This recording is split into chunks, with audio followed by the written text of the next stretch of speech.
Computer. Okay, so hi everybody. I am Suzanne Fox and I'm here with my friend Maya Menon, and this is our first Changemaker chats across the globe. I'm calling in from a small island off the coast of Maine in the United States. Maya is calling in from Fort Kochi in Kerala. And why are we here together? Two women across the globe, and we vision our time together as if we're sitting around a kitchen table having a cup of tea. We just want a space to have honest, raw, open conversations about mental health because mental health is such an important global topic.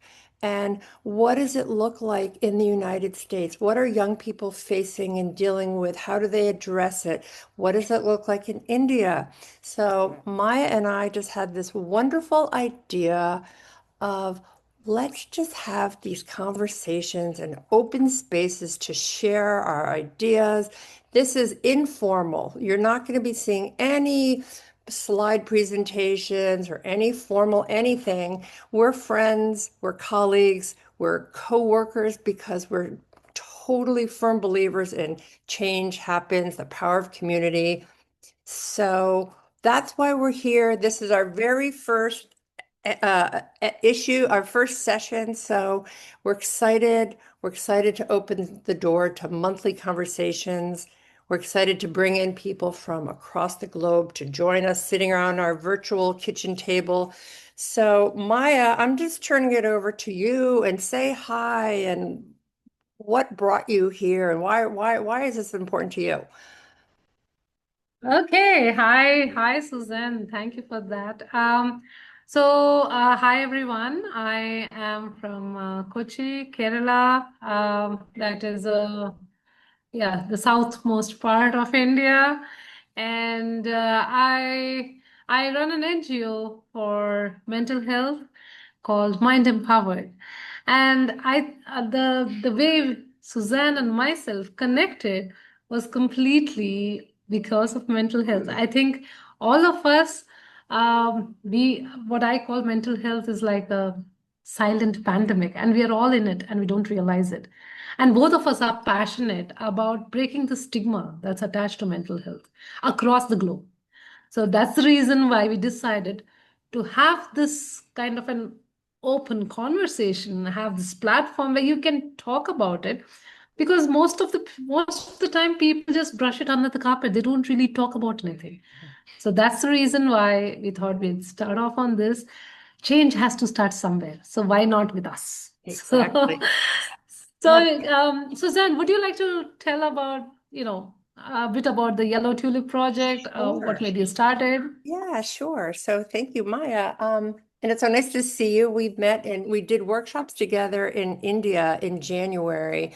And neither one of us came from mental health backgrounds initially, but both of us know that, like Maya just said, change needs to happen. And step by step, we can make a difference in this space. So yeah, 10 years ago, I really didn't know a lot about mental health.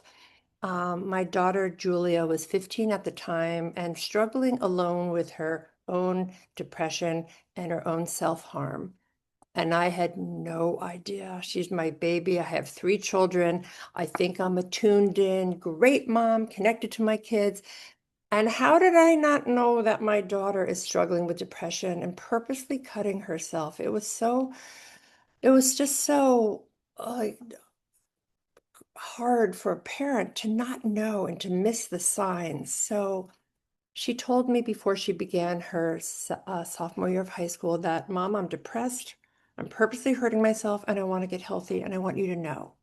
And then 2 months later, her very best friend took her life. And then 2 months after that, her second best friend took her life.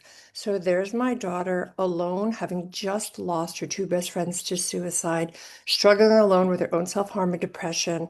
And we both said, this is enough. We have to talk about this. We have to remind people that it's okay to not be okay. that asking for help is a sign of strength, not weakness.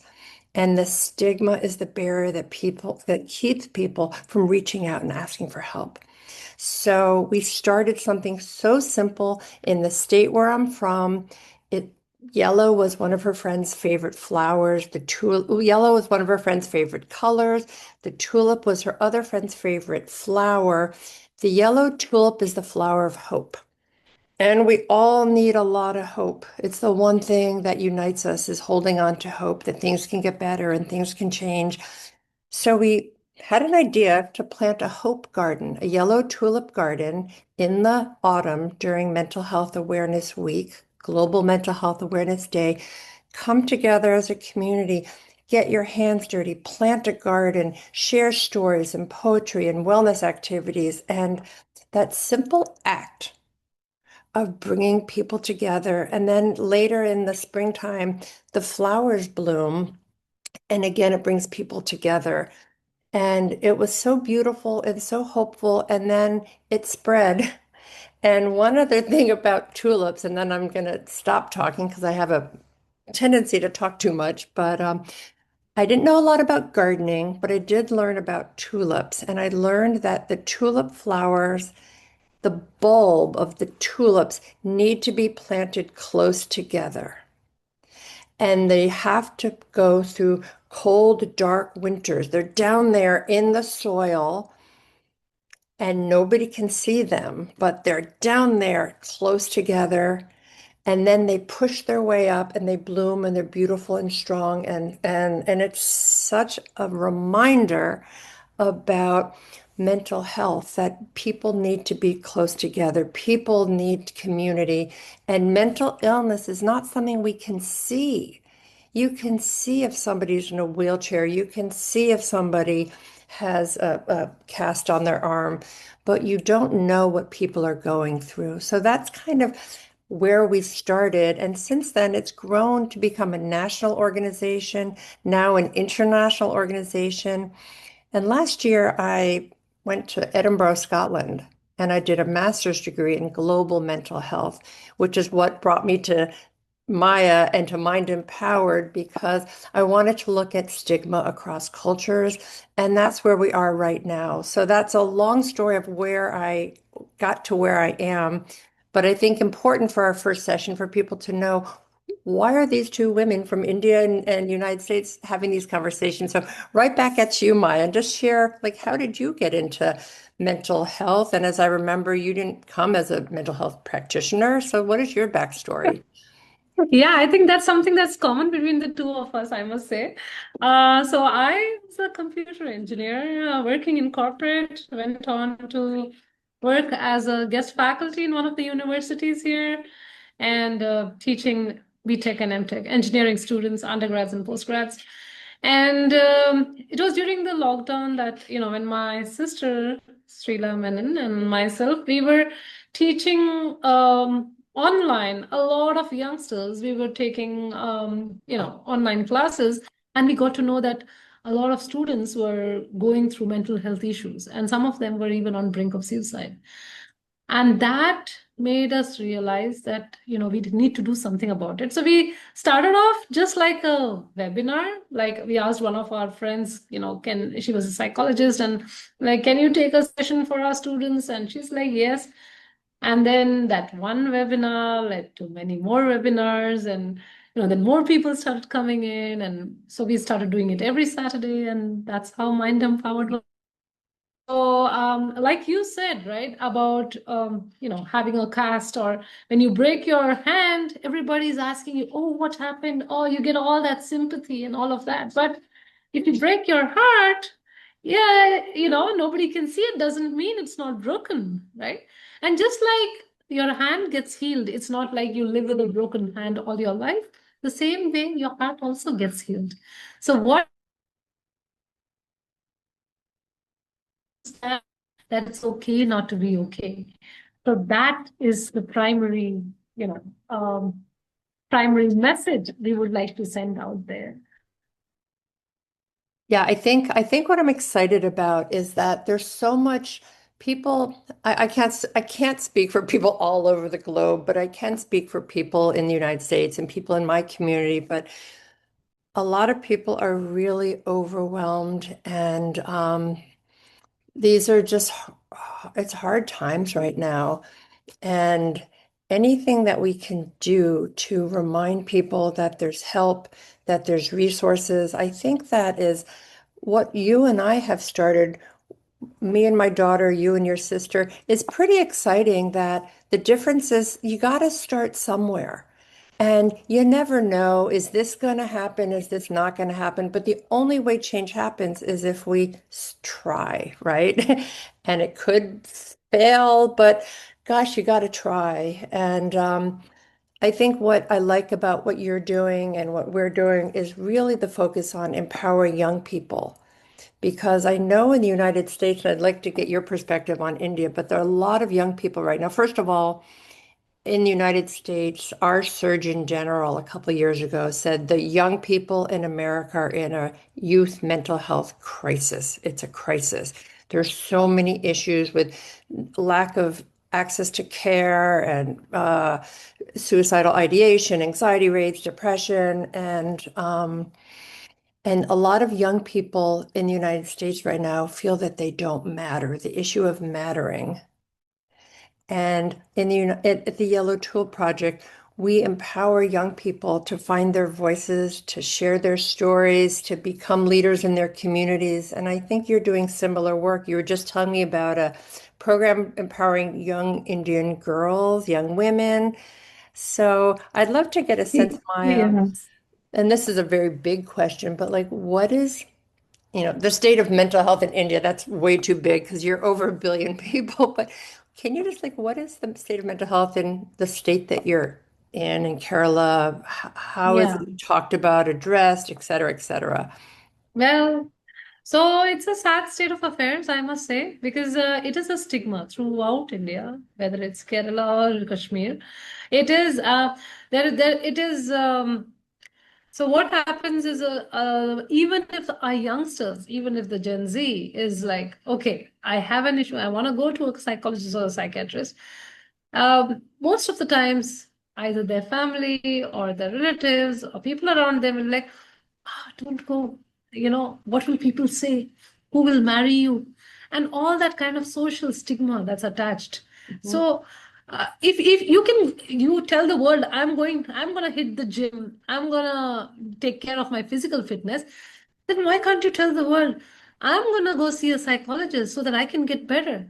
Why stigma is attached to the mental health and not to the physical health? Why is that? Right? I mean, I think both are equally important. For me, mental health is way more important. You are mentally okay, you will physically become okay, is my take on the matter. But the sad part is, and it's not just in urban areas or rural areas, everywhere, whether you're educated, whether you're not, whether you're literate, whether you're not, mental health is not something that is, even given much thought. But I would say there's a change that's happening with the younger generation, and who are actually very much, starting to realize that yes, we need to take care of ourselves, and I'm really glad that is happening.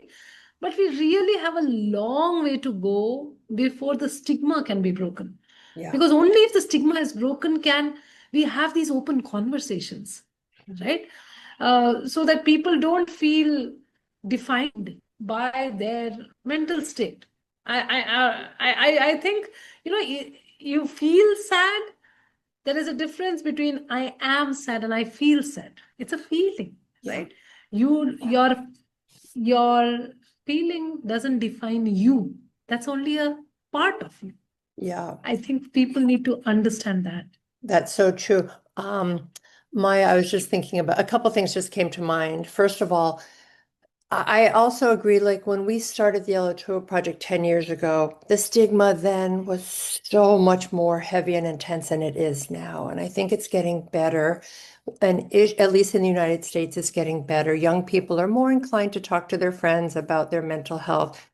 But there's a couple issues. One issue is that it's not easy to find a psychologist, a therapist. There's long waiting lists. They don't take insurance. So it's one thing to be able to say, okay, I'm feeling anxious or depressed. I feel like I need to talk to somebody, but then finding somebody to talk to somebody. So that gap between need and even if there's no stigma at all, it's not easy to find somebody. And then there's the issue of payment. And so there's definite like social determinants that keep it harder, even if you are able to talk about it. And then the other thing, I want to circle back to the workshops that we did together in India, because what I found, I've spoken to a lot of adults and schools, and I've just done a lot of speaking about this issue. And I find that the younger people are much more inclined to talk about mental health. And I think that the issue, at least in the United States, is a lot of the older parents. There's again, this is a big generalization, but I've definitely have found that some parents are don't talk about that. Family shame stays in the family. We don't tell people. And I'm just kind of wondering what is it like for the older generation and their understanding of mental health issues?